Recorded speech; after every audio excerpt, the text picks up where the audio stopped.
is really nothing new under the sun. One of the things I love about this text is the fact that it reminds us of how important that history is in our lives. Whether we like it or not, it seems like history is always bound to repeat itself. In fact, there's nothing certain. There's sort of, I think, a kind of tiredness that comes in when we start to think about what is going on in our world. Whether as you watch the world kind of spin in different circles, there's a kind of fatigue that happens. I don't know about you. In fact, recently I was reading a report about the mental health epidemic and all that's going on in the world. A large percentage of that is as a result of the cycle of bad news, that is going in and out throughout the year. It's like, this is happening. So which can sometimes be triggers for stress. And as you see the headlines, as you hear the anger from people, when whether it's watch protests, watch different things exchange and different back and forth, as you watch the violence in the world and feel the weight of division. And of course, it makes you to kind of wonder what's really going on in the world. But then I think as I was reflecting on all that, I came back to this particular line from Ecclesiastes that there's nothing new under the sun. This line is written by a man who had probably seen everything. King Solomon, the Bible tells us, he's seen everything. He's done everything. He married 700 wives. He was the best king of his time. He was known as to be the wisest man in his time. He literally gained everything. And still he said that there is nothing new under the sun. On one hand, if there might be some kind of egotistical element to that, if he has said that he has seen everything, that what is done has been unique. But given the fact that, given his exposure to knowledge and how people thought that he was white, and yet in the midst of that, he's saying that nothing I've done here is really new. It's just a repeat of the old thing. And I think that's a wisdom there, in the sense that if we are to learn how to deal with the present, there's something about the past that we must draw from. And so it's important that we recognize and underline that line, that there is nothing new under the sun. There's nothing new under the sun. I want that to sink down, to sink in. Nothing new, not even corruption, not even fear, not even wars, not even the conflict, the religious conflict that we're seeing every day, or the political conflict, not even greed, not the injustice. There is nothing new under the sun. And not even the sense of meaninglessness, because that has always been from time immemorial. What we are seeing in our world today, whether it's polarized politics, the moral confusion, the rise in violence, and the collective sense of anxiety that we all feel, what we are seeing is not the first time it has happened, and it will not be the last. And so don't think because all these things has happened, that means it signals that there's something. It means, I'm a Christian myself, and I believe in, the second coming of Jesus. And I see people often associate all that is going on to Jesus coming. The end is near, which I agree. The end is truly near, and we should prepare for that and live the life that is honoring and pleasing to God.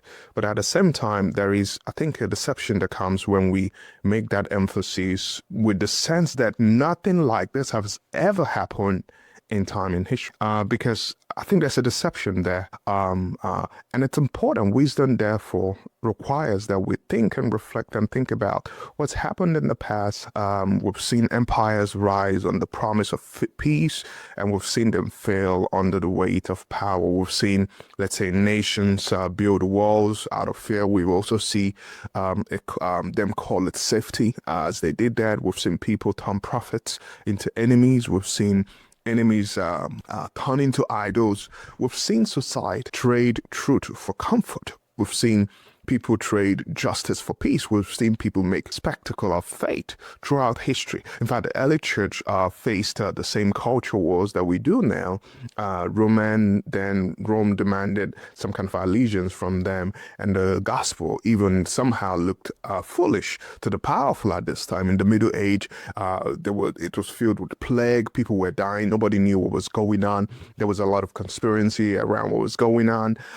Some would say it's caused by the God. Some would say it's as a result of, the intellectual drive at that time that led, it's a repercussion for something that people had done. Some would argue that there was a religious confusion at that time. The Reformation also, we could remember at that time, it shook institutions that had grown corrupt from within. And all these things I'm telling you, it's all the history, the Western history. And you could think about all the indigenous histories and how there has been different conflicts and chaos and this and that have led to this very time that we are in. And you find in the last century alone, we've seen world wars, we've seen genocide, we've seen civil rights battles, we've seen spiritual awakenings, all unfolding in the midst of a deep cultural unrest. And here we are today, still trying to somehow find our way. We're trying to build a world that works. We're still searching for what's true. We're searching for what's true. We're searching for what's good. We're searching for what will last. And it's interesting, when we do that, we tend to think that these are all new. But the Bible tells us that there's nothing new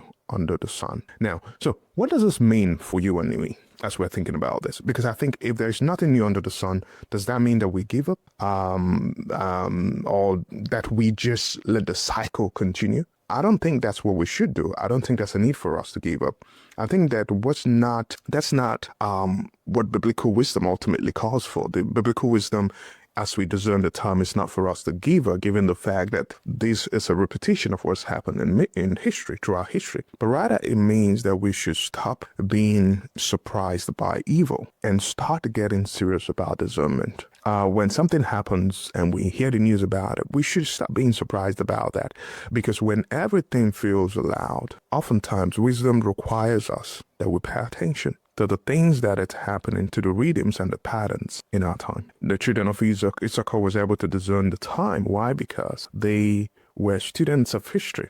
In fact, one of the mistakes that a lot of people made during the pandemic was, at the time of the pandemic was a time that most people would have actually projected and about their future. Like one of the things that I still regret today was not, for example, investing in Zoom, the Zoom network that was responsible for the video call at the inception of COVID, and a whole lot of things. People missed out on a whole lot of opportunities because we're so focused on the noise of COVID and what it was doing in the world, and forgetting what was happening at the background. That it's still a repeat of history. There was a time we had the Spanish flu. There was a time in history we had the plague, and yet the world still continues, and yet still carried on. And those that came out stronger, that survived those periods, were people that not only focused on the noise, but paid attention to the pattern in history. And so when fear kind of sells very fast, wisdom sometimes waits for truth. And when the crowd moves one way, it's important that we ask ourselves, what is God doing here? What is God saying in this time? And I think that discernment in itself is what helps us to see through the noise. It helps us to say that I've seen this before, and it keeps us anchored in a world spinning on its heel. And what that means simply is that you don't need to know everything that's happening in the world, but what you need to do is to know that what's happening, it's important to know what's happening in you. It's important to know that what is happening in the world today is not new. And that's where discernment starts. It helps you to ask the question, where have I seen this pattern before? And where is God actually inviting me to respond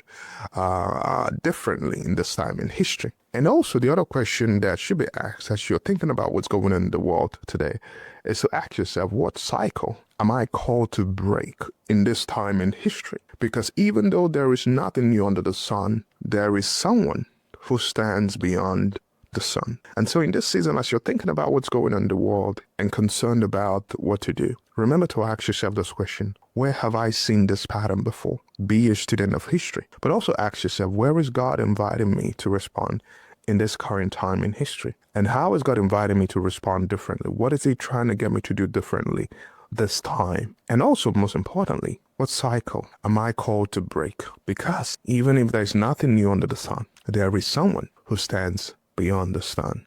And of course, in the Christian theology, we argue that that person is Christ, because in Christ, something new really, really, it's possible. In Christ, there's a new creation. In Christ, there's a new heart. And in Christ, there's a new way of being in the world that doesn't just react to chaos, but quietly resists with a peace that comes with clarity and with courage. And my hope for you in this season, and especially this week as you read Ecclesiastes chapter 1, I hope that you can read it slowly, because as you read that, I hope that you also realize that when something in the world stirs anxiety in you, that it's important that you stop and ask yourself, have I seen this before? What wisdom do I need here now? And what story, perhaps, do I want to be part of? Do I want to be part of God's story? Or do I want to be part of human story? And when you think about that, remember not to just to react, remember to discern, because God is still speaking. History may repeat itself, but the Spirit of the Lord still moves. And you can actually live in a way that breaks the cycle and points the world towards eternal. And right there may be nothing new under the sun,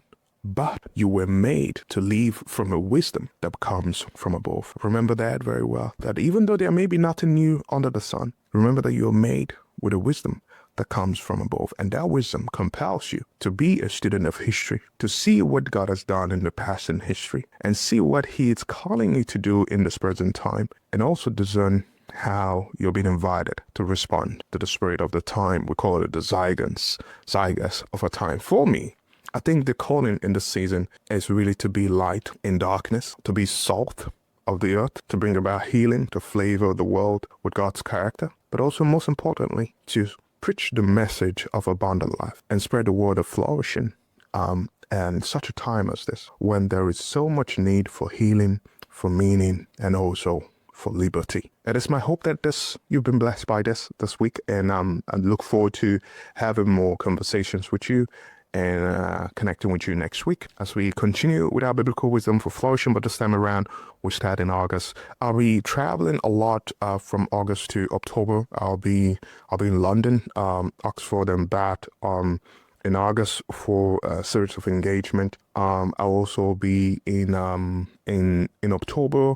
In September, I will be in Austria for our Flourishing under Church conference there that is hosted by our sister organization there. I'm looking forward to that, and looking forward to talking about the individual domain of Christian flourishing. But also in October, I'll be in Australia for a conference, and I'm looking forward to speaking and connecting with a lot of people that I've gotten to know there. But in the meantime, our series will still always come your way. And I look forward to continuing growing our community, and also continuing the one-on-one conversation we've been having. And I'm sure you are seeing my studio, a bit of improvement here and there, thanks to my wife, who had thought of taking it upon herself to kind of make it better. And I think regardless of where you find yourself, I think we are compelled to really do things better and add bits and bits as much as we can, regardless of the little that we have. My hope is that at some point that we have a studio room where we can have the right professional setup to continue growing this wonderful community and that you're a part of. But in the meantime, I look forward to connecting with you soon. And this is Victor Counted, and this is Biblical Wisdom for Flourishing. Bye for now.